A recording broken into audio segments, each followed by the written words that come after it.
All Summer in a Day by Bradbury. Ready? Ready. Now? Soon. Do the scientists really know? Will it happen today? Will it? Look, look. See for yourself. The children pressed to each other like so many roses, so many weeds intermixed, peered out for a look at the hidden sun. It rained. It had been raining for 7 years. Thousands upon thousands of days compounded and filled from one end to the other with rain, with the drum and gush of water, with the sweet crystal fall of showers, and the concussion of storms so heavy they were tidal waves come over the islands. 1,000 forests had been crushed under the rain, and grown up 1,000 times to be crushed again. And this was the way life was forever on the planet Venus. And this was the schoolroom of the children of the rocket men and women who had come to a raining world to set up civilization and live out their lives. It's stopping! It's stopping! Yes, yes! Margot stood apart from them, from these children who could never remember a time when there wasn't rain, and rain, and rain. They were all 9 years old, and if there had been a day 7 years ago, when the sun came out for an hour and showed its face to the stunned world, they could not recall. Sometimes at night she heard them stir in remembrance, and she knew they were dreaming and remembering gold or a yellow crayon or a coin large enough to buy the world with. She knew they thought they remembered a warmness, like a blushing in the face, in the body, in the arms and legs and trembling hands. But then they always awoke to the tatting drum, the endless shaking down of clear bead necklaces upon the roof, the walk, the gardens, the forests, and their dreams were gone. All day yesterday they had read in class about the sun, about how like a lemon it was, and how hot, and they had written small stories or essays or poems about it. I think the sun is a flower that blooms for just 1 hour. That was Margot's poem, read in a quiet voice in the still classroom while the rain was falling outside. "Ah, you didn't write that," protested one of the boys. "I did," said Margot. "I did." "William," said the teacher. But that was yesterday. Now the rain was slackening, and the children were crushed in the great thick windows. "Where's teacher?" "She'll be back. She'd better hurry. We'll miss it." They turned on themselves like a feverish wheel, all tumbling spokes. Margot stood alone. She was a very frail girl who looked as if she had been lost in the rain for years, and the rain had washed out the blue from her eyes, and the red from her mouth, and the yellow from her hair. She was an old photograph dusted from an album, whitened away, and if she spoke at all, her voice would be a ghost. Now she stood, separate, staring at the window, and the loud, wet world beyond the huge glass. "What are you looking at?" said William. Margot said nothing. "Speak when you're spoken to." He gave her a shove, but she did not move. Rather, she let herself be moved only by him, and nothing else. They edged away from her. They would not look at her. She felt them go away, and this was because she would play no games with them in the echoing tunnels of the underground city. If they tagged her and ran, she stood blinking after them and did not follow. When the class sang songs about happiness and life and games, her lips barely moved. Only when they sang about the sun and the summer did her lips move as she watched the drenched windows.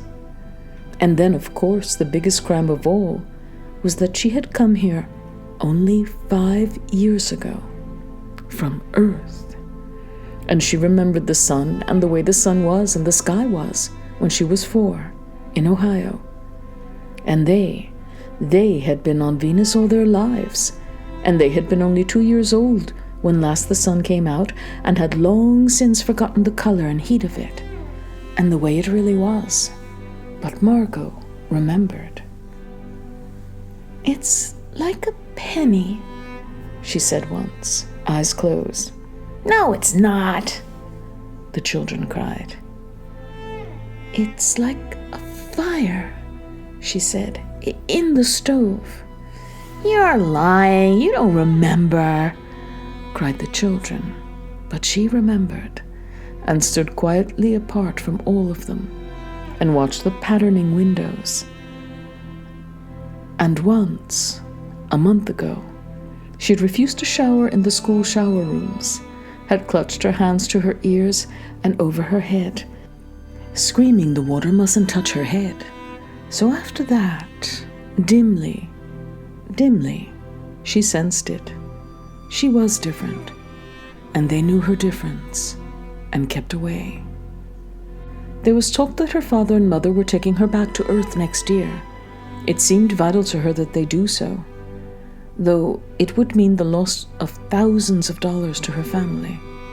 And so, the children hated her for all these reasons, of big and little consequence. They hated her pale snow face, her waiting silence, her thinness, and her possible future. "Get away!" The boy gave her another push. "What are you waiting for?" Then, for the first time, she turned and looked at him. And what she was waiting for was in her eyes. "Well, don't wait around here," cried the boy savagely. "You won't see nothing." Her lips moved. "Nothing!" he cried. "It was all a joke, wasn't it?" He turned to the other children. "Nothing's happening today, is it?" They all blinked at him, and then, understanding, laughed and shook their heads. "Nothing, nothing." "Oh, but," Margot whispered, her eyes helpless, "but this is the day. The scientists predict, they say, they know, the sun." "All a joke," said the boy, and seized her roughly. "Hey, everyone, let's put her in a closet before teacher comes." "No," said Margot, falling back. They surged about her, caught her up and bore her, protesting and then pleading and then crying, back into a tunnel, a room, a closet, where they slammed and locked the door. They stood looking at the door and saw it tremble from her beating and throwing herself against it. They heard her muffled cries. Then, smiling, they turned and went out and back down the tunnel, just as the teacher arrived. "Ready, children?" She glanced at her watch. "Yes," said everyone. "Are we all here?" "Yes." The rain slackened still more. They crowded to the huge door. The rain stopped.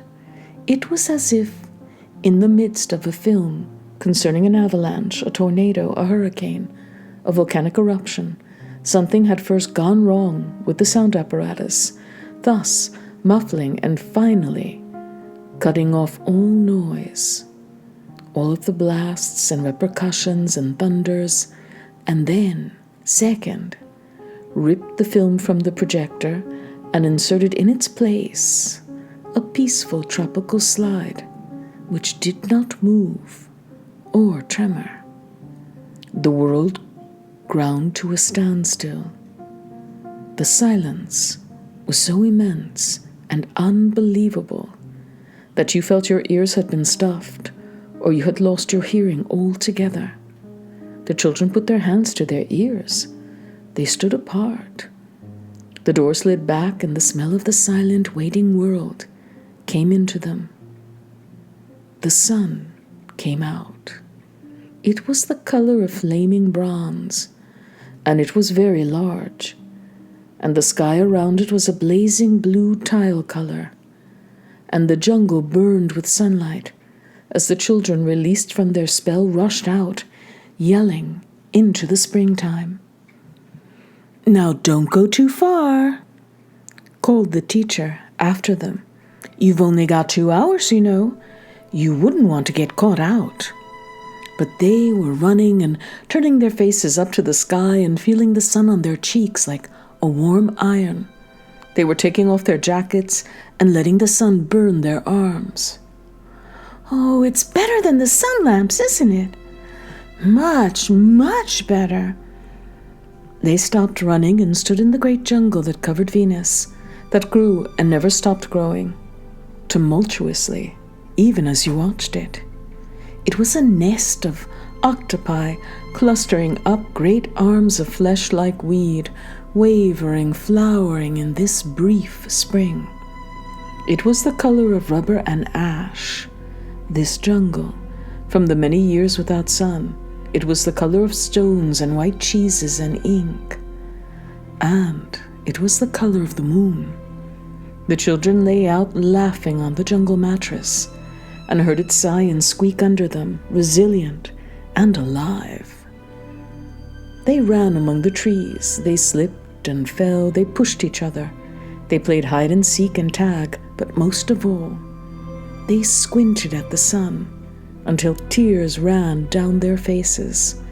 They put their hands up to that yellowness and that amazing blueness, and they breathed of the fresh, fresh air and listened to the silence, which suspended them in the blessed sea of no sound and no motion.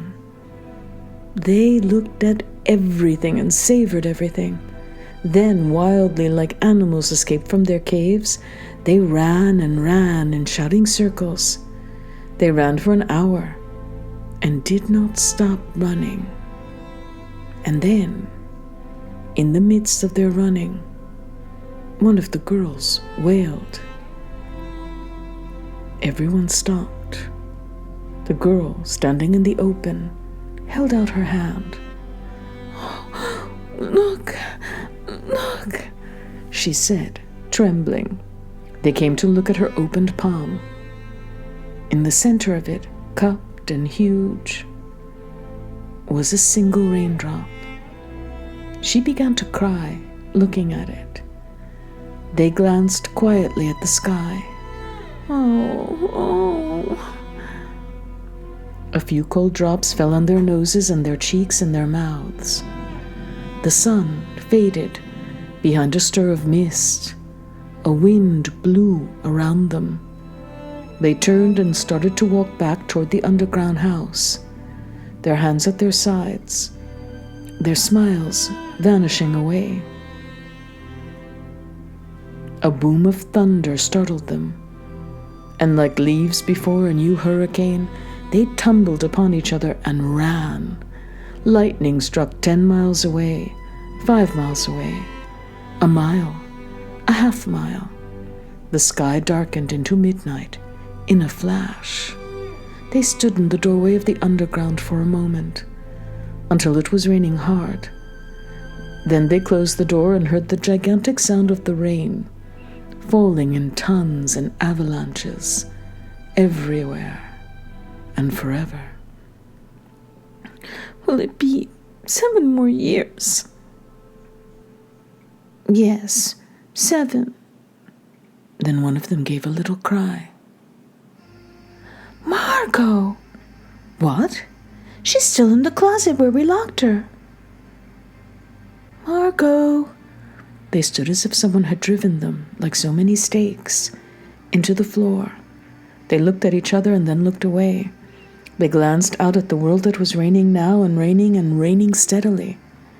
They could not meet each other's glances. Their faces were solemn and pale. They looked at their hands and feet, their faces down. Margot? One of the girls said, "Well?" No one moved. "Go on," whispered the girl. They walked slowly down the hall, in the sound of cold rain. They turned through the doorway to the room, in the sound of the storm and thunder, lightning on their faces, blue and terrible. They walked over to the closet door slowly and stood by it.